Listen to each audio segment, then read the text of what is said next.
LibreOffice base પરના આ મૌખિક ટ્યુટોરીયલમાં તમારું સ્વાગત છે.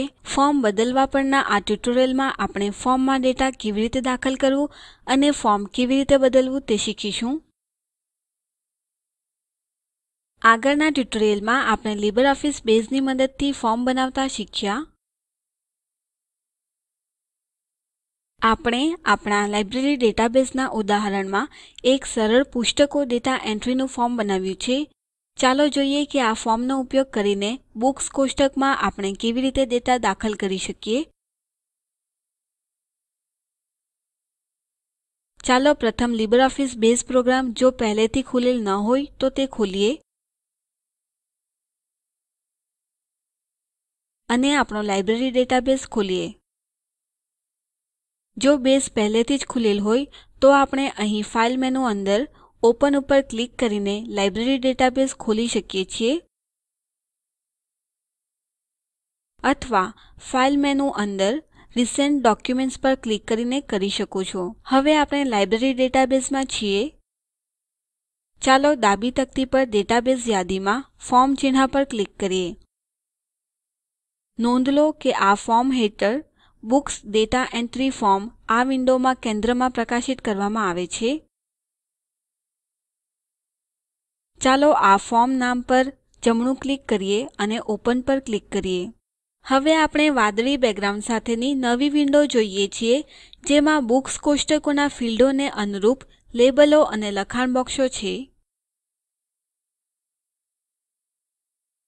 ચાલો દરેક ક્ષેત્રમાં જવા માટે ટેબ કી પર ક્લિક કરીએ અને જેમ આપણે છેલ્લા પર જઈએ બેઝ આગામી રેકોર્ડ ખોલે છે. આ રીતે આપણે રેકોર્ડથી પસાર થઈ શકીએ છીએ અથવા આપણે રેકોર્ડ વચ્ચે સંશોધન કરવા માટે તળિયે ટૂલબારમાં આવેલા કાળા ત્રિકોણ ચિહ્નો વાપરી શકીએ છીએ. વૈકલ્પિક રીતે કોઈ એક ચોક્કસ રેકોર્ડ ઉપર જવા માટે તળિયે ટૂલબારમાં રેકોર્ડ નંબર લખો અને એન્ટર કળ અથવા કે ટેબ કળ દબાવો. ચાલો છેલ્લા રેકોર્ડ પર જઈએ જે 5મો છે. ચાલો હવે એક નવો રેકોર્ડ ઉમેરીએ. આ કરવા માટે ન્યૂ રેકોર્ડ ચિહ્ન પર ક્લિક કરો જે નીચેના ટૂલબારમાં લાસ્ટ રેકોર્ડ ચિહ્નના જમણી બાજુ બીજા સ્થાને આવેલ છે. નોંધ લો કે આપણે ખાલી લખાણ બોક્સ જોઈએ છીએ અને તળિયે રેકોર્ડ નંબર 6 કહે છે. હવે આપણે એક નવી પુસ્તક વિશેની જાણકારી સાથે નવો રેકોર્ડ ઉમેરવા માટે તૈયાર છે. ચાલો ટાઇટલ લખાણ બોક્સમાં પેરેડાઇઝ લોસ્ટ લખીએ અને નવી ફિલ્ડમાં જવા માટે ચાલો ટેબ કળનો ઉપયોગ કરીએ.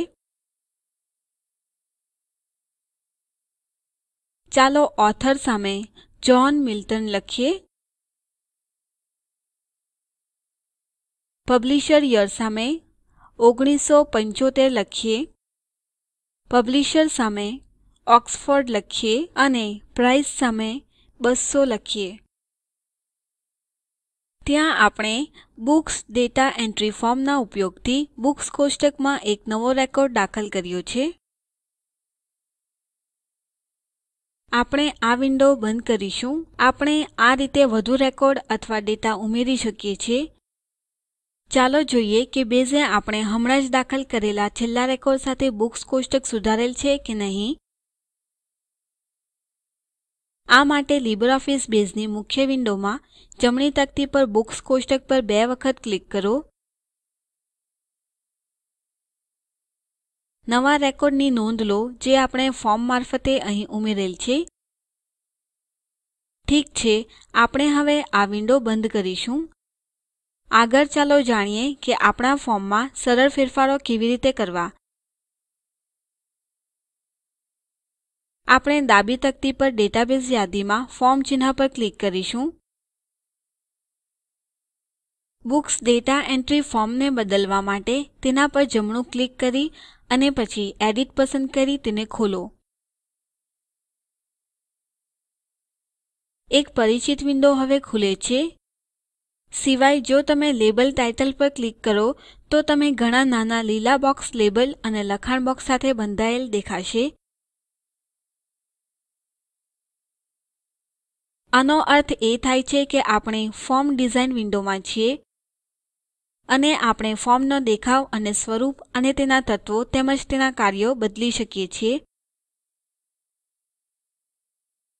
ઉદાહરણ તરીકે આપણે લેબલો અને લખાણ બોક્સની ગોઠવણી અને માપ બદલી શકીએ છીએ. આને ગુણધર્મો પણ કહેવામાં આવે છે. લેબલ ટાઇટલ પર 2 વખત ક્લિક કરો. આ એક નાની પોપઅપ વિન્ડો ખોલે છે જેને પ્રોપર્ટીઝ કહેવાય છે. વિવિધ ઘટકોની અહીં નોંધ લો.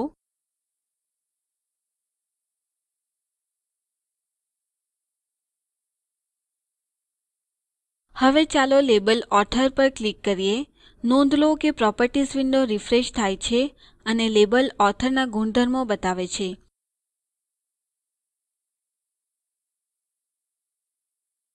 તેથી જેવું આપણે ફોર્મના વિવિધ ઘટકો પર ક્લિક કરીશું તો આપણે જોઈશું કે પ્રોપર્ટીઝ વિન્ડો આપણે પસંદ કરેલા તત્વના ગુણધર્મો બતાવવા માટે રિફ્રેશ થાય છે. હવે પ્રોપર્ટીઝ વિન્ડોનું શીર્ષક આ રીતે છે: પ્રોપર્ટીઝ મલ્ટી સિલેક્શન. આનું કારણ છે આપણે જોઈએ છીએ કે ઓથોર લેબલ અને તેના લખાણ બોક્સો અડીને છે. તેઓ એક લીલા બોક્સના સમૂહમાં મૂકેલ છે. બેઝ ફોર્મના લેબલો અને તેને અનુરૂપ લખાણ બોક્સોને આપોઆપ જ એક જૂથ બનાવે છે. આપણે તેમને જૂથમાંથી કાઢી શકીએ છીએ. લેબલ ટાઇટલ પર જમણું ક્લિક કરો, પછી તળિયે ગ્રુપ પર ક્લિક કરો અને પછી અનગ્રુપ પર ક્લિક કરો. હવે આપણે જોઈ શકીએ છીએ કે લેબલ ટાઇટલ અને તેના લખાણ બોક્સ જૂથ વિનાના કરવામાં આવ્યા છે. આ રીતે આપણે ફોર્મ પર વ્યક્તિગત ઘટકોના ગુણધર્મો બદલી શકીએ છીએ. આગળ ચાલો ટાઇટલ લખાણ બોક્સમાં ટૂલટીપ ઉમેરીએ. હવે ચાલો પ્રોપર્ટીઝ વિન્ડોમાં તળિયે જઈએ. હેલ્પ ટેક્સ્ટ લેબલની નોંધ લો અને અહીં ચાલો લખીએ Enter the title of the book here. હવે આપણે ટોચ પર ફાઇલ મેનુ નીચે સેવ ચિહ્ન પર ક્લિક કરીએ અને ફોર્મ સંગ્રહીએ અને આપણે આ વિન્ડો બંધ કરીશું.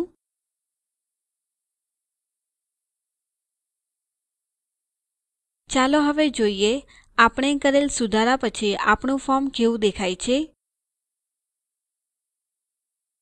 આ માટે ચાલો બેઝની મુખ્ય વિન્ડો પર જઈએ.